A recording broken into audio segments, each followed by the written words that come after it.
अस्सलाम वालेकुम बच्चों, अगर आप बोर्ड एग्ज़ाम में अच्छे नंबर लेना चाहते हैं या एमडी कैट की तैयारी कर रहे हैं तो ये लेक्चर आखिर तक ज़रूर देखें। मैं हर कंसेप्ट टेक्स्ट बुक के मुताबिक इंतहाई आसान और सादा अंदाज में समझाऊंगा। इस लेक्चर और इस यूनिट के मुकम्मल नोट्स भी दस्तियाब हैं और आखिर में हम एग्ज़ाम पॉइंट्स और एमसीक्यूज़ के बारे में भी डिस्कस करेंगे। तो चलें अल्लाह का नाम लेकर शुरू करते हैं। हमारा जो आज टॉपिक है, हमारे टॉपिक का नाम है थर्मो रेगुलेशन। थर्मो रेगुलेशन क्या है, सबसे पहले हम इसकी डिफाइन करेंगे। कहता है thermo regulation is the process by which organism maintain their internal body temperature.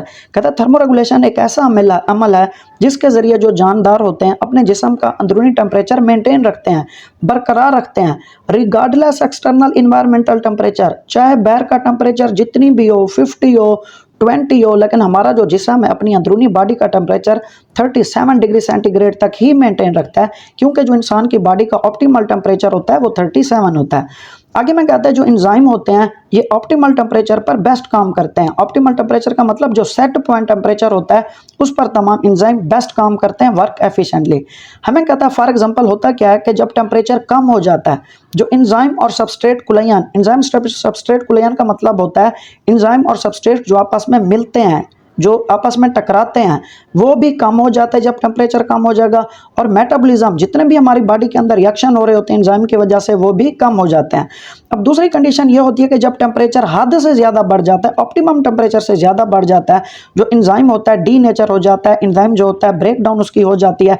इससे क्या होता है, जो एंजाइम होते हैं लूज फंक्शन परमानेंट, अपना फंक्शन जो है मुकम्मल तौर पर वो ख़त्म कर देते हैं। आगे में कहता है lipid bilayer of cell membrane. कहता है जो सेल मेम्ब्रेन होती है वो लिपिड की बाइलेयर दो तहों पर मुश्तमिल होती है। जो लिपिड की सेल मेम्ब्रेन होती है ये टेम्परेचर सेंसिटिव होती है। टेम्परेचर सेंसिटिव का मतलब होती है टेम्परेचर के लिए बहुत हसास होती है। अगर टेम्परेचर ज़्यादा हो जाए तो ये जो सेल मेम्ब्रेन होती है लूज इट्स परमियाबिलिटी। परमियाबिलिटी का मतलब होता है ये जो सिलेक्टिवली परमियाबिलिटी इसकी होती है, यानी कि अपने मर्जी से कुछ मॉलिक्यूल को अंदर आने की इजाज़त देती है और कुछ को जो खतरनाक होते हैं अंदर आने की इजाज़त नहीं देती। ये इसकी एबिलिटी लूज हो जाती है और जो हार्मफुल मॉलिक्यूल होते हैं वो भी फिर सेल मेम्ब्रेन के अंदर दाखिल हो जाते हैं और इसे नुकसान पहुंचाते हैं। लेकिन जब ऑप्टिमल टेम्परेचर, सेट पॉइंट से टेम्परेचर कम हो जाए तब ये क्या हो जाता है, रिजिड हो जाता है और ब्रिटल, कमज़ोर हो जाती है, सेल मेम्ब्रेन टूट सकती है।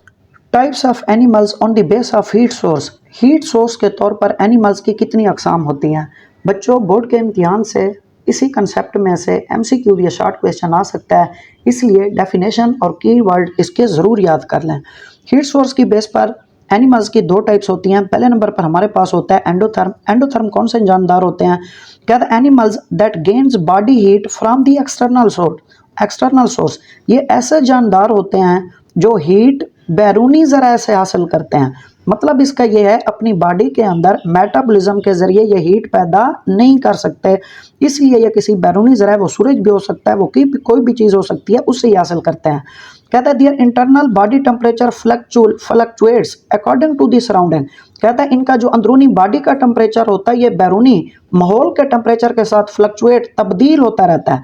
इसकी मिसाल में से इनवर्टिब्रेट्स हैं, तमाम के तमाम इनवर्टिब्रेट। इनवर्टिब्रेट का मतलब होता है जितने भी रीढ़ की हड्डी वाले जानदार, बगैर रीढ़ की हड्डी वाले छोटे जानदार होते हैं, जैसे अशरात हो गया।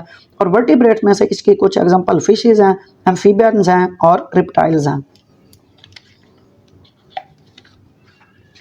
नेक्स्ट में कहता है यहाँ पर होता क्या है, ये जो एंडोथर्मिक एनिमल्स होते हैं इनका लो मेटाबॉलिज्म रेट होता है। लो मेटाबॉलिज्म रेट का मतलब होता है कि इनकी बॉडी के अंदर जितने भी रिएक्शन होते हैं, जितने भी अमल हो रहे होते हैं वो स्लो डाउन हो जाते हैं, क्योंकि अपनी बॉडी के अंदर हीट पैदा नहीं कर सकते।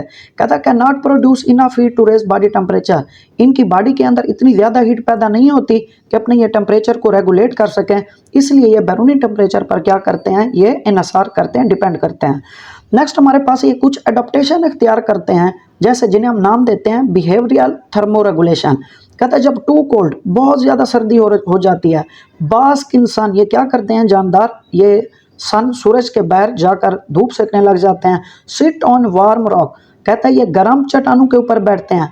गर्म चट्टानों के ऊपर बैठते हैं जिस तरह कंडक्शन के ज़रिए ये जो चट्टानों की हीट होती है इनकी बॉडी के अंदर ट्रांसफ़र हो जाती है। नेक्स्ट हमारे पास कहता है जब टू हॉट, जो बहुत ही ज़्यादा गर्म मौसम हो जाता है, सीक शेड, ये किसी साए में बैठते हैं, बरो इनटू द कूल अर्थ, ये अपनी बलों के अंदर चले जाते हैं ताकि इन्हें हीट ना लग सके। कहता है in very cold climate they become dormant, कहते हैं जब बहुत ज़्यादा सर्दी हो जाए तो एक डोरमेंट बन जाते हैं। डोरमेंट का मतलब ये इनएक्टिव हो जाते हैं, ये रेस्ट की हालत में चले जाते हैं ताकि इनकी ज़्यादा एनर्जी यूटिलाइज ना हो सके। नेक्स्ट जो हमारे पास बच्चों टॉपिक है, ये बहुत ही अहम टॉपिक है, इसे ज़रूर देखें। कहता है एंडोथर्म किसे कहते हैं, दूसरी टाइप है ये एनिमल्स की हीट सोर्स की बुनियाद पर।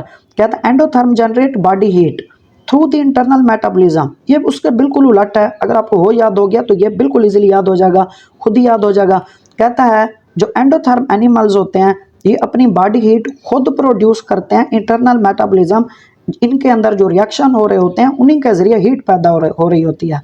आगे कहता है मेंटेन कांस्टेंट बॉडी टेम्परेचर, ये अपने बॉडी के टेम्परेचर को कांस्टेंट रखते हैं, एक जैसा रखते हैं। फॉर एग्जांपल ह्यूमन बॉडी का जो टेम्परेचर 37 होता है, चाहे बैर का माहौल जितनी भी गर्म हो जाए, सर्द हो जाए, 50 डिग्री सेंटी पर चला जाए, -डिग्री पर चला जाए, लेकिन जो ह्यूमन की बॉडी होती है ये उसे 37 पर ही मेंटेन करने की कोशिश करती है।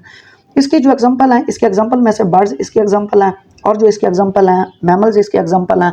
कहता है कोल्ड में ये क्या करते हैं, मुख्तलिफ तरीके अपनाते हैं। ये कौन से तरीके अपनाते हैं, हमें कहता है जैसे कोल्ड में ये क्या करते हैं, शिवर करते हैं। शिवर का मतलब है ये कपकपाहट इनकी बॉडी के अंदर होती है, कपकपाहट होती है तो इससे होता क्या कि इससे हीट पैदा होना शुरू हो जाती है बॉडी के अंदर। कहता है burn adipose tissue, adipose tissue का मतलब ये चर्बी वाले टिश्यू होते हैं। जब एडिपोज टिश्यू बर्न होते हैं तो वो भी हीट प्रोड्यूस करते हैं। इंसुलेशन टू रिटेन हीट, कहते हैं ये इंसुलेशन का अमल करते हैं, ना तो हीट इनसे बाहर जा सकती है और ना ही इनके अंदर हीट आ सकती है। इंसुलेशन किस चीज़ के जरिए करते हैं, हेयर के जरिए करते हैं, बालों के जरिए करते हैं, फीदर परों के जरिए करते हैं, और फैट इनके जो चर्बी वाले सेल होते हैं उसके जरिए भी ये करते हैं।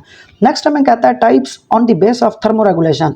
बच्चों ये लाजमी थोड़ा सा पॉइंट समझ लें कि जो पहले हम पढ़ रहे थे वो हीट की बेस पर हम पढ़ रहे थे, एनिमल्स की अकसाम वो दो थे, एक्टोथर्म थे और एंडोथर्म थे। लेकिन अब जो हम टाइप्स पढ़ रहे हैं वो थर्मो रेगुलेशन के हिसाब से पढ़ रहे हैं। तो इनकी दो जो होती हैं टाइप्स होती हैं, बहुत टाइम इनमें डिफरेंस पूछा जाता है, डिफरेंस बिटवीन पुकिलोथर्म एंड होम्योथर्म। तो थर्मो रेगुलेशन बेस पर जो टाइप्स होती हैं वो होती हैं पुकिलोथर्म्स और दूसरी होती हैं होम्योथर्म। अब पुकिलोथर्म क्या होते हैं, कहते हैं unable to maintain body temperature in narrow limits. कहते हैं ये ऐसे जानदार होते हैं जो अपनी बॉडी का टेम्परेचर, नैरो लिमिट का मतलब होता है सेट पॉइंट तक मेंटेन नहीं कर सकते। और दूसरे नंबर पर जो हमारे पास होम्योथर्म होते हैं ये क्या होते हैं, कहता है constant internal temperature regardless of environmental temperature. कहता है इनके जो बॉडी का टेम्परेचर होता है ये कांस्टेंट ही रहता है, चाहे बाहर का टेम्परेचर जिस तरह भी हो जाए, तब्दील हो जाए। तो ये जानदार क्या कहलाते हैं, ये जानदार होम्योथर्म कहलाते हैं। अच्छा, हम नेक्स्ट में यहाँ पर क्या कहता है, हमें पुकिलोथर्म्स के बारे में यहाँ पर कहता है कि जो पुकिलोथर्म्स होते हैं body temperature varies matching the environment.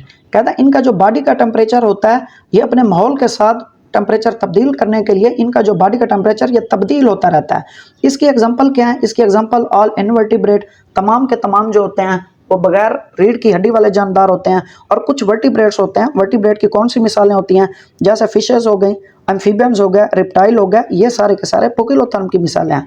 Next जो हमारे पास है कहता है वो हमारे पास जो होते हैं वो होम्योथर्म्स होते हैं। अब होम्योथर्म्स क्या करेंगे, कहते हैं दे यूज हाइपोथैलेमस। हाइपोथैलेमस एक रिसेप्टर का काम करते हैं जो ब्रेन के अंदर मौजूद होते हैं। ये क्या करते हैं, कहता है ट्रिगर कूलिंग और हीटिंग प्रोसेस। ये कूलिंग के प्रोसेस को या हीटिंग के प्रोसेस को बढ़ा देते हैं। अगर गर्मियाँ होंगी तो ये कूलिंग के प्रोसेस को बढ़ा देंगे, और अगर सर्दियाँ होंगी तो ये हीटिंग के प्रोसेस को बढ़ा देंगे। इनके एग्जाम्पल में क्या शामिल है, इनके एग्जाम्पल्स में मैमल शामिल हैं, बर्ड्स शामिल हैं।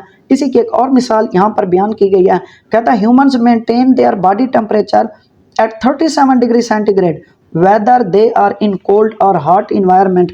कहता है जो ह्यूमन होते हैं, जितने भी इंसान होते हैं, ये अपनी बॉडी का टेम्परेचर 37 डिग्री सेंटीग्रेड पर ही रेगुलेट करते हैं, चाहे बैरूनी टेम्परेचर जितनी भी हो, 50 हो, कम हो, ज़्यादा हो, लेकिन जो ह्यूमन होते हैं ये 37 डिग्री सेंटीग्रेड पर ही अपनी बॉडी का टेम्परेचर जो है रेगुलेट करते हैं। बच्चों अल्हम्दुलिल्लाह आज का लेक्चर यही मुकम्मल होता है। उम्मीद है आज का टॉपिक आपको अच्छी तरह समझ आ गया होगा। अगर बच्चों कोई भी सवाल हो तो कमेंट में ज़रूर पूछें, मैं जवाब देने की पूरी कोशिश करूँगा। अगर वीडियो पसंद आई हो तो लाइक करें, दोस्तों के साथ शेयर करें और अगर चैनल अभी तक सब्सक्राइब नहीं किया तो उसे सब्सक्राइब भी ज़रूर करें।